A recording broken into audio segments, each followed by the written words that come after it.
കഥയുടെ പേര് എറഫാൻ.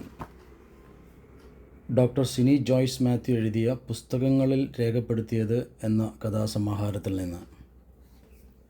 മലഞ്ചെരുവിൽ ഗ്രാമത്തിലെ വളർത്തുമൃഗങ്ങൾ മേഞ്ഞുകൊണ്ടിരുന്നു. അടുത്തുനിന്ന് പുല്ല് തിന്നുന്ന ആട്ടിൻകുട്ടികളെ കൊമ്പ് കുലുക്കി ഗോരാൻ ആട്ടുകൊറ്റൻ ആട്ടിയോടിച്ചു. കഴുതകൾ മേഞ്ഞുകൊണ്ടിരുന്ന നിരപ്പിലേക്ക് അവൻ വന്നില്ല. 1-2 തവണ കഴുതകളുടെ തൊഴി കൊണ്ട ഗോരാൻ ഇപ്പോൾ തെല്ല് ഞൊണ്ടിയാണ് നടക്കുന്നത്. ബേത്ഫാഗയിൽ നിന്നുള്ള കാറ്റിൽ പൊടി നിറഞ്ഞിരുന്നു. തണുപ്പുകാലം മാറുകയാണ്. പുൽപ്പരപ്പിലെ തണുപ്പ് കുറഞ്ഞിട്ടുണ്ട്. ഇക്കുറി ഹിമം പെയ്തില്ല. എറഫാൻ പതിയെ കഴുതക്കൂട്ടത്തിനടുത്തേക്ക് നടന്നു ചെന്നു. മറ്റു മൃഗങ്ങൾ അവനെ കണ്ടതായി പോലും നടിച്ചില്ല. അവനെ കാണുന്നത് ദുശ്ശകുനമാണ് പോലും. ഗ്രാമത്തിലെ പാത ചെയ്യപ്പെടാത്ത ഒരേ ഒരു കഴുത അവൻ മാത്രമാണ്. അവനെ പാത ചെയ്യുവാൻ യജമാനൻ യാക്കൂബിന് ആടുകളില്ല. ഗർശോം പ്രഭുവിൻ്റെ കടിഞ്ഞൂൽ കഴുതകൾ 13 എണ്ണവും പാത ചെയ്തവയാണ്. വേറെയുമുണ്ട് പാത ചെയ്ത കഴുതകൾ. അലക്കുകാരൻ നാഥാനും ദരിദ്രനാണ്. പാത ചെയ്യുവാൻ കഴിയാതെ പോയ അയാളുടെ 2 കടിഞ്ഞൂൽ കഴുതകളെയും കഴുത്തൊടിച്ച് ഒലിവുമലയുടെ താഴ്വരയിൽ എറിഞ്ഞു കളഞ്ഞു അത്രേ. ദേ, ശവിക്കപ്പെട്ട എറഫാൻ വരുന്നു, മാറിക്കോ കൂട്ടരെ, അറാർ വരുന്നു. കൂട്ടത്തിൽ നിന്ന് ഏതോ ഒരു കഴുത വിളിച്ചു പറഞ്ഞു. കഴുതകൾ ഉറക്കെ ചിനച്ചുകൊണ്ട് ചെരുവിലേക്ക് നീങ്ങി. എറഫാൻ ദുഃഖത്തോടെ തല താഴ്ത്തി നിന്നു. നല്ല വിശപ്പുണ്ടായിരുന്നു എങ്കിലും അവന് പുല്ല് തിന്നുവാൻ തോന്നിയില്ല. അറാർ, ശപിക്കപ്പെട്ടവൻ, അത് അവൻ്റെ മനസ്സ് തകർക്കുന്ന വാക്കാണ്. എന്തുകൊണ്ടാണ് യാക്കൂബ് യജമാനൻ എന്നെ കഴുത്തൊടിച്ച് കൊന്നുകളയാതിരുന്നത്? എന്തിനെന്നെ ജീവിക്കുവാൻ അനുവദിച്ചു? ചുമടെടുപ്പിക്കാനോ ലാഭത്തിനു വേണ്ടിയല്ല. അവനെക്കൊണ്ട് അയാൾ ഇതുവരെ ഒരു ചുമടും എടുപ്പിച്ചിട്ടില്ല. ആരെയും പുറത്ത് കയറ്റിയിട്ടില്ല. മറ്റു പലരും കടിഞ്ഞൂൽ കഴുതകളെ ആരുമറിയാതെ കനാന്യർക്ക് വിറ്റ് കാശു വാങ്ങിയതുപോലെ അയാൾ വിറ്റതുമില്ല. യാക്കൂബ് യജമാനൻ അവനെ അരുമയോടെ നോക്കുന്നതും അവൻ്റെ നെറ്റിയിലെ നക്ഷത്രം പോലെ തെളിഞ്ഞു നിൽക്കുന്ന വെളുത്ത നിറമുള്ള ചുട്ടിയിൽ തലോടുന്നതും എന്തിനാണെന്ന് അവൻ ഇതുവരെ മനസ്സിലായിട്ടുമില്ല. കഴുതക്കൂട്ടം മാറിപ്പോയതുകൊണ്ട് അവൻ ആട്ടിൻകൂട്ടത്തിനടുത്തേക്ക് മേയുവാനായി നീങ്ങി. Arar, Arar. പുല്ലു തിന്നുവാൻ തലകുനിക്കുന്നതിന് മുമ്പ് ഗോരാനാട് കൊമ്പുകൾ കുലുക്കിക്കൊണ്ട് അവൻ്റെ നേരെ ഓടിയെടുത്തു. ഈ പുൽപ്പുറങ്ങളിൽ ഇക്കുറി ഹിമം പൊഴിയാതിരുന്നതിന് കാരണം നീയാണ്. ശാപം, പോ, കടന്നു പോ. ഗോരാൻ അലറി. കോപവും സങ്കടവും അവനിൽ നിറഞ്ഞു. വേണമെന്ന് വെച്ചാൽ ഒറ്റത്തൊഴിക്ക് ഗോരാൻ്റെ പണി തീർക്കാം. അവൻ്റെ ഞരമ്പുകളിൽ ചോര തിളച്ചു. കാലുകളിൽ ശക്തി നിറഞ്ഞു. പക്ഷേ അവനൊന്നും മടിച്ചു. വേണ്ട, ഒന്നും വേണ്ട. ദേഷ്യമടക്കി അവൻ പിൻവാങ്ങി. ഞാൻ സമ്മതിക്കുന്നു, ഞാൻ ശപിക്കപ്പെട്ടവൻ. അമ്മയ്ക്ക് കടിഞ്ഞൂലായി പിറന്നുപോയതാണ് എൻ്റെ ശാപം. എല്ലാവർക്കും ഞാൻ അറാറാണ്. അത്യുന്നതനെ, ഞാൻ എന്തു പിഴച്ചു? നിറക്കണ്ണുകളോടെ അവൻ ആകാശത്തേക്ക് നോക്കി. പിന്നെ തലകുനിച്ച് പതിയെ പറഞ്ഞു, ഇല്ല, ഇനി ഞാൻ വരില്ല. നിങ്ങളുടെ പുൽപ്പുറങ്ങളിൽ വീണ്ടും ഹിമഗണങ്ങൾ പൊഴിയട്ടെ. പിന്നെ മേയുവാൻ നിൽക്കാതെ അവൻ മലഞ്ചെരുവിൽ നിന്നും പതിയെ തിരിച്ചു നടന്നു. ഇനി ഇത് പൊറുക്കുവാനാവില്ല യാക്കൂബ്.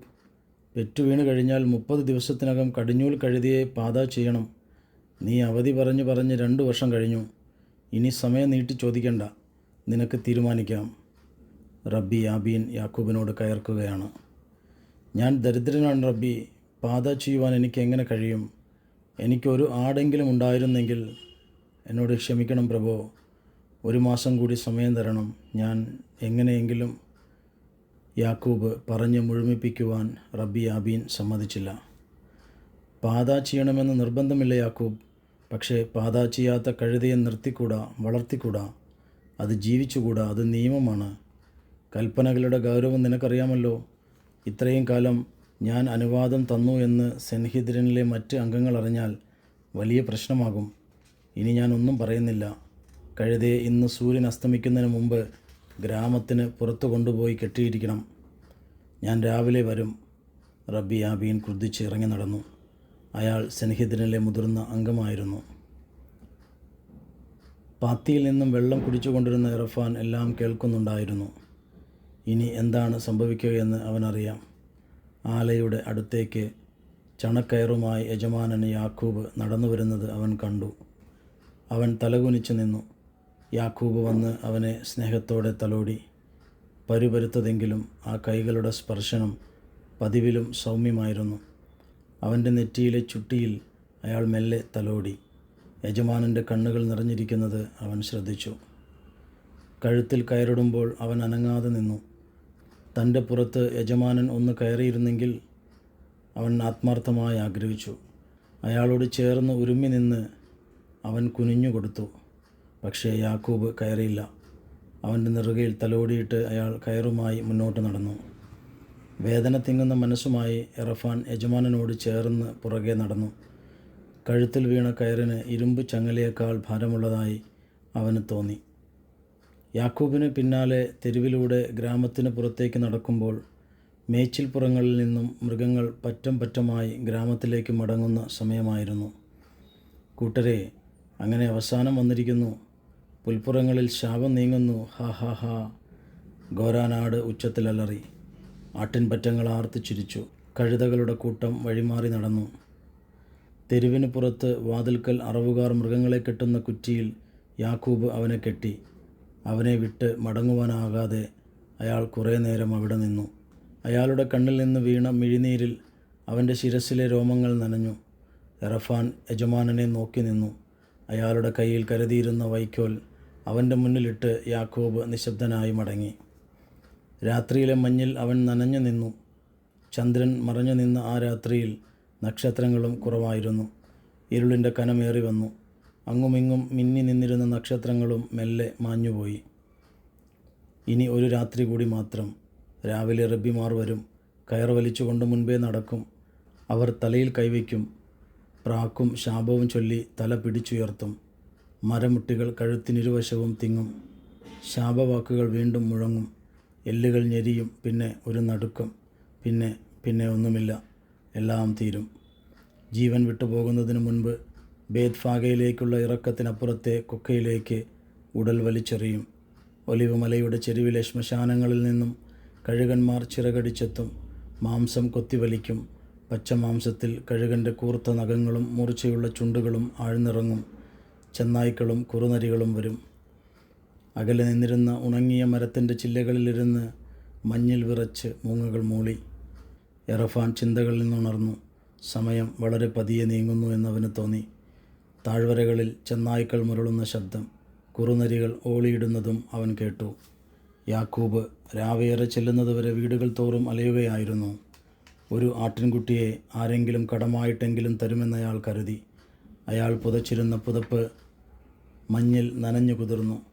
ഗ്രാമത്തിലെ എല്ലാ വീടുകളിലും അയാൾ കയറിയിറങ്ങി. നിരാശനായി അയാൾ മടങ്ങി. യാക്കൂബ് ആ കഴുതിയെ കഴുത്തൊടിച്ച് കൊല്ലുമെന്ന് തോന്നുന്നുണ്ടോ? മക്കളില്ലാത്ത അയാൾക്ക് സ്വന്തം മകനെപ്പോലെയല്ലേ ഈ കഴുതക്കുട്ടി? അയാൾക്കതിന് കഴിയുമോ? എനിക്ക് തോന്നുന്നില്ല. പക്ഷേ അയാൾ ഒരു ആട്ടിൻകുട്ടിയെ കണ്ടെത്തി കാണുമോ ആവോ? രാവിലെ ഗ്രാമത്തിൽ നിന്ന് വയലിലേക്ക് പോകുന്ന പണിക്കാർ തെരുവിന് പുറത്ത് കെട്ടിയിരുന്ന കഴുതക്കുട്ടിയെ തിരിഞ്ഞു നോക്കി ചെരുവിറങ്ങിപ്പോയി. യാക്കൂബിൻ്റെ കഴുതയുടെ വിധി ഗ്രാമമെല്ലാം അറിഞ്ഞു കഴിഞ്ഞിരുന്നു. പുൽപ്പുറങ്ങളിലേക്ക് മേച്ചിലിന് പുറപ്പെട്ട ഗ്രാമത്തിലെ മൃഗക്കൂട്ടങ്ങൾ തെരുവിനപ്പുറത്ത് കെട്ടിയിരുന്ന എറഫാനെ കണ്ട് ആർത്തു ചിരിച്ചു. വിങ്ങുന്ന ഹൃദയവുമായി അപമാനിതനായി തല കുമ്പിട്ട് അവൻ നിശബ്ദനായി നിന്നു. കണ്ണുകൾ നിറഞ്ഞൊഴുകി. കണ്ണുനീരല്ല, രക്തമാണ് കണ്ണിൽ നിന്നൊഴുകുന്നതെന്ന് അവന് തോന്നി. സൂര്യൻ മെല്ലെ കിഴക്കുയർന്നു. എറഫാൻ ശരീരത്തിൽ വീണിറങ്ങിയ മഞ്ഞിൻ കണങ്ങൾ കുടഞ്ഞു കളയുവാൻ ശ്രമിച്ചു. പക്ഷേ അത് രോമങ്ങൾക്കിടയിൽ തടഞ്ഞു നിന്നു. യാക്കൂബ് യജമാനൻ ദൂരെ നിന്ന് നടന്നു വരുന്നത് അവൻ കണ്ടു. അയാളുടെ പക്കൽ ആട്ടിൻകുട്ടികളൊന്നുമില്ലായിരുന്നു. തലകുനിച്ച് നടന്നു വന്ന് തന്നോട് ചേർന്ന് നിന്ന യജമാനൻ്റെ കരങ്ങളിൽ തലയുരുമ്മിക്കൊണ്ടവൻ നിന്നു. നേരം മധ്യാഹ്നത്തോടടുത്തു. ദൂരെ നിന്നും റബ്ബി യാബീൻ സഹായികളുമായി നടക്കുന്നത് അവൻ നടുക്കത്തോടെ കണ്ടു. യാക്കൂബ് തെരുവിലേക്ക് കയറി റബ്ബിയെ എതിരേറ്റു. മുന്നോട്ട് ചെന്ന് വണങ്ങി. യാക്കൂബ്, നിന്റെ കഴുതക്കുട്ടിയെ പാത ചെയ്യുവാൻ ഒരവസരം കൂടെ അവസാനമായി ഞാൻ തരുന്നു. നിയമപ്രകാരം അത് അനുവദനീയമല്ല. സമയം എന്നേ കഴിഞ്ഞു. എങ്കിലും നിനക്ക് ഒരാട്ടിൻകുട്ടിയുണ്ടെങ്കിൽ. ദൂരെ കെട്ടിയിരുന്ന എറഫാനെ നോക്കിക്കൊണ്ട് റബ്ബി യാബീൻ പറഞ്ഞു. യാക്കൂബ് ഒന്നും പറയാതെ മുഖം കുനിച്ചു നിന്നു. അയാളുടെ ഹൃദയം ഉള്ളിൽ പിടഞ്ഞു. കണ്ണുകൾ ഉയർത്തുവാൻ പോലുമാകാതെ അയാൾ നിശബ്ദനായി. യാക്കൂബ്, വേഗം പറ, എനിക്ക് യെരുശലേമിൽ എത്തേണ്ടതുണ്ട്. നസറേത്തിലെ വലിയ പ്രവാചകൻ ഇന്ന് യെരുശലേമിലേക്ക് വരുന്നു. എനിക്ക് വൈകിക്കൂടാ. റബ്ബി ആബീൻ തിടുക്കം കൂട്ടി. യാക്കൂബ് നിസ്സഹായനായി റബ്ബിയുടെ മുഖത്തേക്ക് നോക്കി. ഒരു ആട്ടിൻകുട്ടിയെപ്പോലും സ്വന്തമായില്ലാത്ത ദരിദ്രൻ. അവന് തിരുനിയമങ്ങളോട് എതിർക്കുവാനാവില്ലല്ലോ. അവൻ്റെ ഹൃദയ നൊമ്പരങ്ങൾ അറിയുവാൻ, അവന് വേണ്ടി വാദിക്കുവാൻ ആരുമില്ല. റബ്ബി, റബ്ബി, അതാ ആരോ കഴുതയെ അഴിച്ചു കൊണ്ടുപോകുന്നു. കഴുതയെ ആരോ അഴിച്ചു കൊണ്ടുപോകുന്നത് കണ്ട് റബ്ബിയുടെ സഹായികൾ അവരുടെ അടുത്തേക്ക് ഓടി. യാക്കൂബും യാബീൻ റബ്ബിയും തിടുക്കത്തിൽ അവരുടെ പുറകെ ചെന്നു. ആരു പറഞ്ഞു കഴുതയെ അഴിക്കുവാൻ? ധിക്കാരം കാണിക്കുന്നോ? ആരാണ് നിങ്ങൾ? റബ്ബി യാബീൻ കോപം കൊണ്ട് വിറച്ചു. ഞങ്ങൾ ബേത്ഫാഗിൽ നിന്ന് വരുന്നു. കഴുതയെ അഴിച്ചുകൊണ്ട് നടക്കാൻ തുടങ്ങിയ അപരിചിതർ നിന്ന് പരിങ്ങി. എന്തിന് ഈ കഴുതയെ അഴിച്ചു? മോഷ്ടാക്കൾ! യാബീൻ ക്രുദ്ധിച്ചലറി. അല്ല, ഗുരു പറഞ്ഞിട്ടാണ് ഞങ്ങൾ വന്നത്. ഏത് ഗുരു? എന്തു പറഞ്ഞു? നസറേത്തിൽ നിന്നുള്ള ഗുരു, കർത്താവ്. അവന് ഈ കഴുതക്കുട്ടിയെ ആവശ്യമുണ്ട് എന്ന് പറയുവാൻ പറഞ്ഞു. യാബീൻ അമ്പരന്നു. നിൽക്ക്, നസറേത്തിലെ ഗുരു വലിയ പ്രവാചകൻ? അവന് ഈ കഴുതക്കുട്ടി ആവശ്യമുണ്ടെന്നോ? നിങ്ങൾക്ക് ഉറപ്പാണോ? ഇത് പാത ചെയ്യപ്പെടാത്ത കഴുതയാണ്. ഗുരുവിന് വേറെ കഴുതകളെ തന്നയക്കാം. അയാളുടെ വാക്കുകളിൽ പരിഭ്രമം. അത് വേണ്ട. കർത്താവിന് വേണ്ടത് ഈ ഗ്രാമത്തിലെ തെരുവിന് പുറത്ത് കെട്ടിയിരിക്കുന്ന ഈ കഴുതയെയാണ്. അങ്ങനെയാണ് അവൻ പറഞ്ഞത്. അവർ കഴുതയെ നോക്കിക്കൊണ്ട് പറഞ്ഞു. എറഫാന് ഒന്നും മനസ്സിലായില്ല. അവൻ കണ്ണുമിഴിച്ച് എല്ലാവരെയും മാറി മാറി നോക്കി. നസറേത്തിൽ നിന്നുള്ള ഗുരുവോ? പ്രവാചകനോ? ആരാണ് അയാൾ? ദൈവമേ, എന്തിനാണ് അയാൾ എന്നെ തിരയുന്നത്? അയാളാണോ എൻ്റെ അവസാന വിധി പറയേണ്ടത്? എറഫാൻ പരിഭ്രമിച്ചു. റബ്ബി യാബീൻ കണ്ണുകൾ മിഴിച്ച് യാക്കൂബിനെ നോക്കി. യാക്കൂബ് പരിഭ്രമം നിറഞ്ഞ് ബേത്ഫാഗയിൽ നിന്ന് വന്നവരുടെ അടുക്കലേക്ക് നടന്നു. കൊണ്ടുപോയിക്കോ. കർത്താവിന് നൽകുവാൻ എൻ്റെ പക്കൽ മറ്റൊന്നുമില്ല. ഗുരുവിനോട് പറയുക, യാക്കൂബിന് തരുവാൻ മറ്റൊന്നുമില്ലെന്ന്. അയാൾ വാക്കുകൾക്കായി പരതി. ബേത്ഫാഗിൽ നിന്ന് വന്നവർ കയറിൻ്റെ അറ്റം പിടിച്ചുകൊണ്ട് മുന്നോട്ട് നടന്നു. എറഫാൻ യാക്കൂബിനെ നോക്കി. എന്താണ് സംഭവിക്കുന്നതെന്നറിയാതെ അവൻ അമ്പരന്നു. പൊയ്ക്കോ എറഫാൻ, എനിക്ക് സന്തോഷമായി. അയാളുടെ കണ്ണുകൾ നിറഞ്ഞൊഴുകി. അവൻ്റെ പുറത്ത് തലോടി നെറ്റിയിലെ വെളുത്ത ചുട്ടിയിൽ ചുംബിച്ചുകൊണ്ട് അയാൾ തുടർന്നു. ഇനി നിന്നെ ആരും ഉപദ്രവിക്കില്ല, ആരും പഴിക്കില്ല, അയാൾ പുലമ്പി. ബേത്ഫാഗയിലേക്കുള്ള പൊടി നിറഞ്ഞ പാതയിലൂടെ കയറ്റം കയറി അവൻ നടന്നു. പാതയിൽ ജനങ്ങൾ തിങ്ങിയിരുന്നു. ദൂരെ നിന്ന് തന്നെ അവൻ കണ്ടു വെളുത്ത പരുത്തി വസ്ത്രം ധരിച്ചവനെ, നസറേത്തിൽ നിന്നുള്ള വലിയ പ്രവാചകനെ. പ്രവാചകൻ്റെ മുന്നിൽ എറഫാൻ തല വണങ്ങി നിന്നു. ഇനി എന്തെന്നറിയാതെ അവൻ മെല്ലെ മുഖമുയർത്തി. ആ കണ്ണുകളിൽ മറ്റ് റബ്ബിമാരുടെ കണ്ണുകളിൽ കാണാത്ത ദിവ്യകാരുണ്യം അവൻ കണ്ടു. ആ കരങ്ങൾ താണുവന്ന് അവൻ്റെ ശിരസിൽ സ്പർശിച്ചു.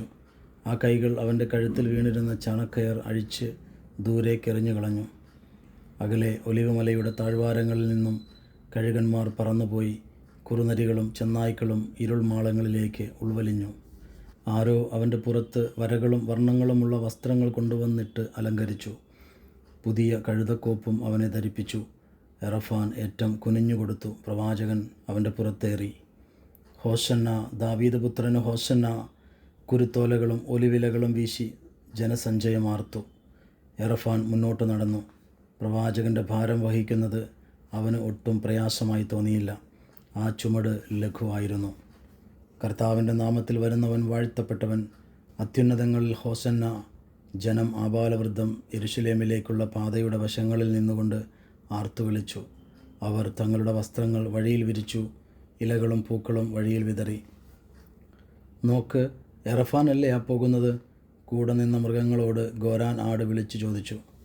പാതയോരത്ത് മേഞ്ഞുകൊണ്ടിരുന്ന ഗ്രാമത്തിലെ മൃഗങ്ങൾ തല ഉയർത്തി നോക്കി. യെരുശലേമിലേക്കുള്ള പാതയിലൂടെ കുരുത്തോലകളും മരച്ചില്ലകളും വീശി നടന്നു നീങ്ങുന്ന ജനക്കൂട്ടത്തെയും ഏറ്റവും മുന്നിൽ എറഫാൻ്റെ മേൽ വാഹനമേറി നീങ്ങുന്ന ഇസ്രായേലിൻ്റെ ഗുരുനാഥനെയും നോക്കി അവ അമ്പരന്നു. വഴിയിൽ വിരിച്ചിരുന്ന വിലയേറിയ വസ്ത്രങ്ങളിൽ കാലുകളൂന്നി തളിരിലകളിലും ലില്ലിപ്പൂക്കളിലും ചവിട്ടി അഭിമാനത്തോടെ ഗുരുവിനെയും വഹിച്ച് എറഫാൻ യെരുശലേമിലേക്കുള്ള വഴിയെ മുന്നോട്ട് നടന്നു. ജനം അപ്പോഴും ആർത്തുകൊണ്ടിരുന്നു.